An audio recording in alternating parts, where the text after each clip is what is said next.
Hi, I'm Laura Handke, like Oswego's transformational voice teacher, and I'm here on LinkedIn spotlighting some of my contacts and celebrating how people are using their voices in the world.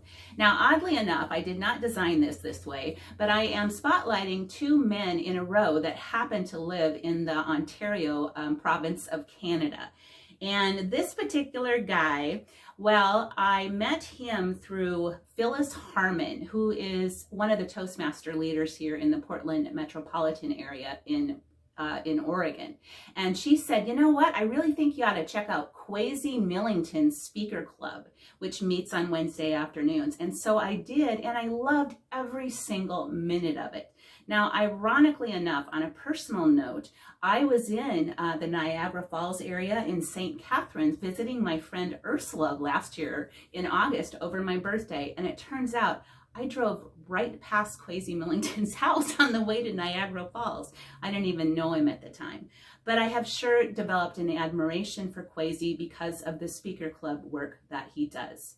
Now, also, here's an interesting tidbit. He used to be a Royal Canadian Mounted Police officer and was actually put in jail for a crime that he didn't commit.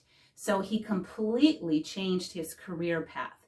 And he is a master storyteller and really knows how to help you craft a speech. He also teaches first responders and youth how to become unbreakably resilient. He's a speaker, author, and certified life and wellness coach.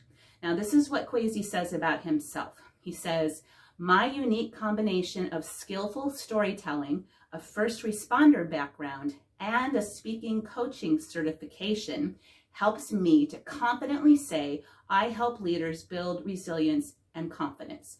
I do this as a speaker and coach, understanding that the best teachers are those with not only education about a topic, but experience in it. He says, visit www.52publicspeakingtips.com to become twice the speaker that you are today. And I recommend that you do this. Kwesi has helped me greatly with my speeches, and I really appreciate, and I'm going to read the adjectives that I am using to describe him. His unique blend of warmth, honesty, diplomacy, enthusiasm, creativity, and this finely honed, unique combination of instinct and skill. That's what Kwesi possesses. So thank you, my friend Kwesi. Thanks for using your voice in the world the way that you do. And thanks for taking the time to watch this little spotlight. You can find me at laurahandke.com as well as right here on LinkedIn.